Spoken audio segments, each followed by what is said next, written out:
काफी आंदोलन के बाद जेपीएससी का रिजल्ट तो जारी हुआ, लेकिन इस पर भी सियासत शुरू हो गई। आज जेएलके नेता देवेंद्रनाथ महतो ने विभाग और सरकार पर जमकर निशाना साधा है। उन्होंने कहा कि जिस तरह से जेपीएससी विभाग में छात्रों का परिणाम जारी हुआ, उसमें कई गड़बड़ियां पाई गई है।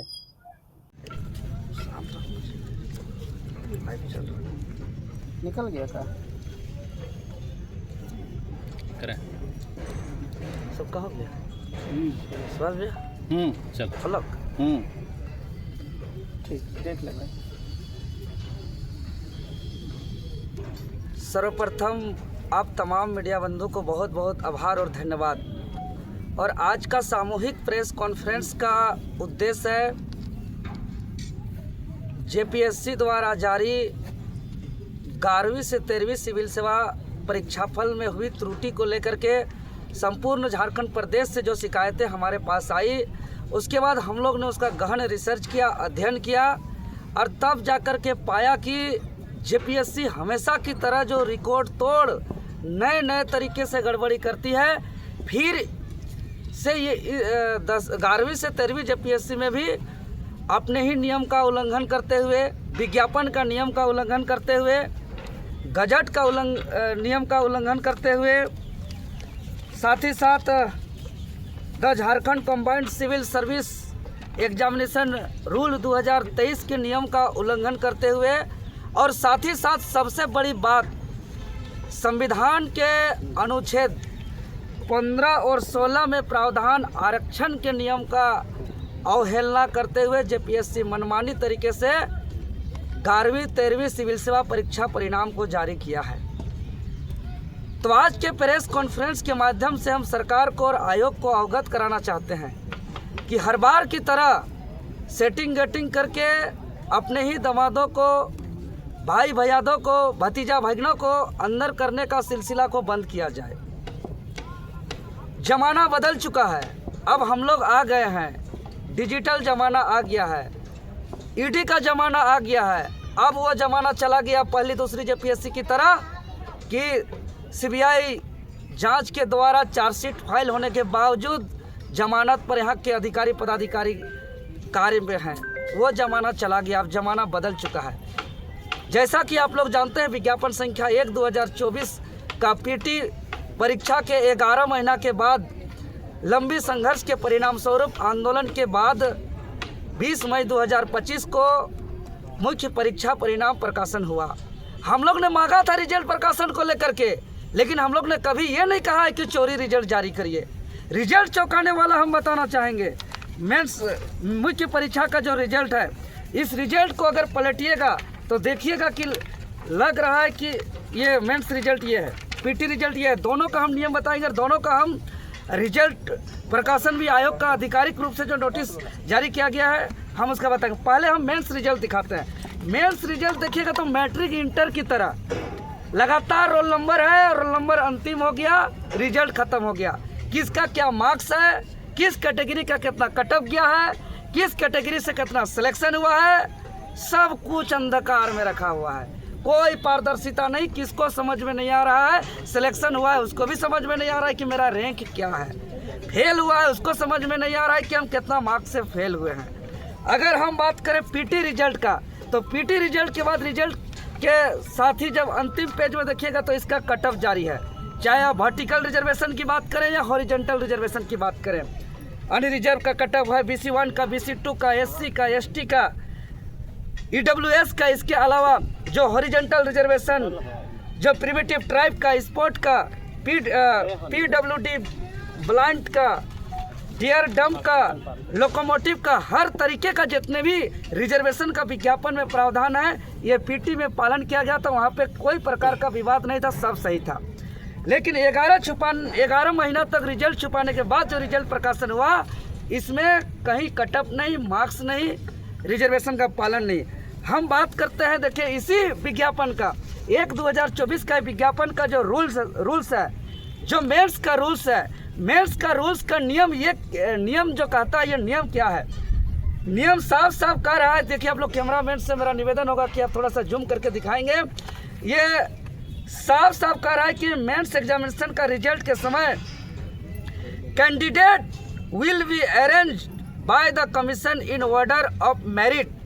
In initial selection list shall be first prepared which shall contain candidate equal to approx 2.5 times the total number of advertised UNR vacancies. गौर करना ये total number of advertised UNR माने अनरिजर्व वैकेंसी का 2.5 गुना रिजल्ट निकालना है। ये initial selection list जो interview के लिए जाएंगे उसके बारे में बताया गया है। इसके बाद इसमें साफ साफ कहा गया है कि those candidate belonging to reserve categories in the initial selection list who have not taken any benefit relaxation of being in the reserve category shall be categorized as unreserved category for the purpose of this selection list.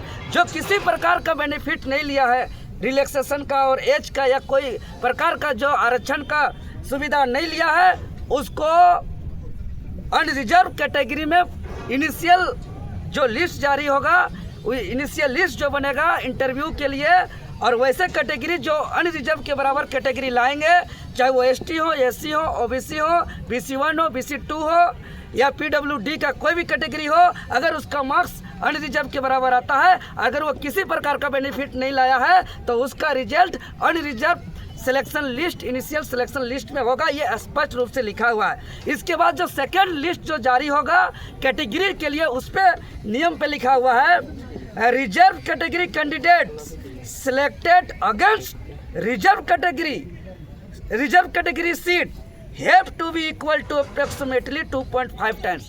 उसका category का अलग से 2.5 गुना result निकाला जाएगा interview के लिए वो reserve category के लिए और रिजर्व कैटेगरी का जो होगा वो रिजर्व वैकेंसी के लिए होगा।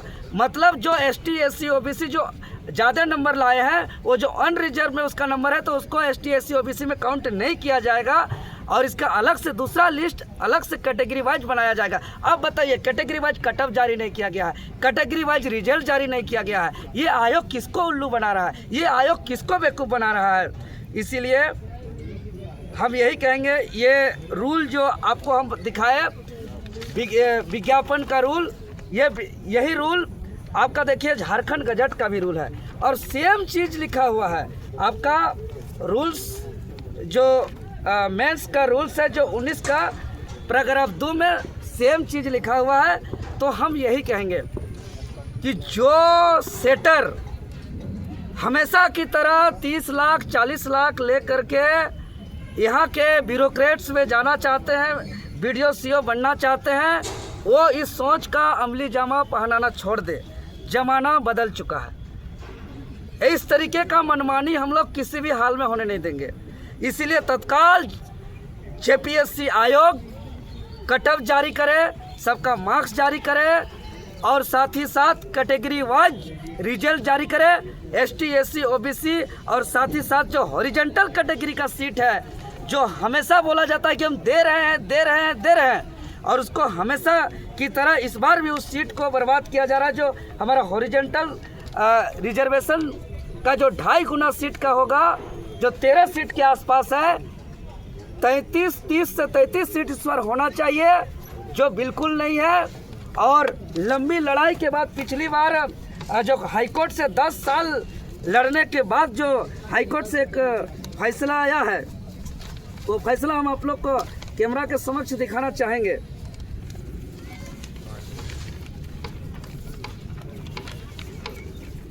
इसी प्रकार रिजर्वेशन का पालन नहीं करते हुए यहाँ के स्टूडेंट लोग जब हाई कोर्ट जाते हैं सुप्रीम कोर्ट जाते हैं और सुप्रीम कोर्ट जा करके उनको हॉरिजॉन्टल रिजर्वेशन का लाभ लेते हैं तो फिर कब तक स्टूडेंट धोखा खाते रहेंगे। ये आयोग कब सुधरेगा। और इस आयोग JPSC राज्य की सबसे बड़ी नियुक्ति संस्था है तो इसको पारदर्शिता होना ही चाहिए, इसमें ट्रांसपेरेंस होना ही चाहिए। ये रिजल्ट को छुपा करके अगर इस तरीके से अंधकार में रख करके इसको आगे बढ़ाएगा तो आज हम दावे के साथ हम बोल रहे हैं जिस दिन इंटरव्यू के बाद फाइनल सिलेक्शन लिस्ट होगा उस दिन सिर्फ और सिर्फ राजस्थान के, हरियाणा के, दिल्ली के यूपी के, बिहार के और अन्य राज्य के छात्र यहाँ फाइनल सिलेक्शन होगा। आप चारों तरफ झांक के देख लीजिए, जो भी तैयारी करने वाले छात्र हैं, पूरे झारखंड प्रदेश के जितने भी स्टूडेंट पिछला तीन जेपीएससी में जो इंटरव्यू तक पहुँचे हैं, वैसे वैसे स्टूडेंट इस बार मेंस एग्जाम में उन लोग को बाहर कर दिया गया है और फाइनल सिलेक्शन लिस्ट में मेरा बात सच साबित होते हुए देखने को मिलेगा।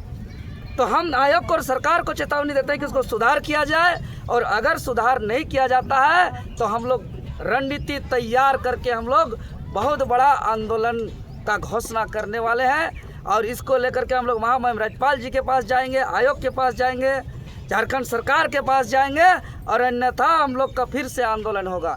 चूँकि यह और दायित्व और कर्तव्य बन जाता है, क्योंकि राज्य के तमाम आम आवाम को और युवाओं को मालूम है कि यह हम लोग के मांगने से रिजल्ट जारी हुआ है। अगर हम लोग के मांगने के परिणाम स्वरूप रिजल्ट प्रकाशन हुआ है और उस रिजल्ट में अगर गड़बड़ी है, तो हम लोग का ज़्यादा दायित्व बनता है कि इस गड़बड़ी रिजल्ट को सुधार करने में और इस गड़बड़ी रिजल्ट के खिलाफ रणनीति बना करके आंदोलन करने का।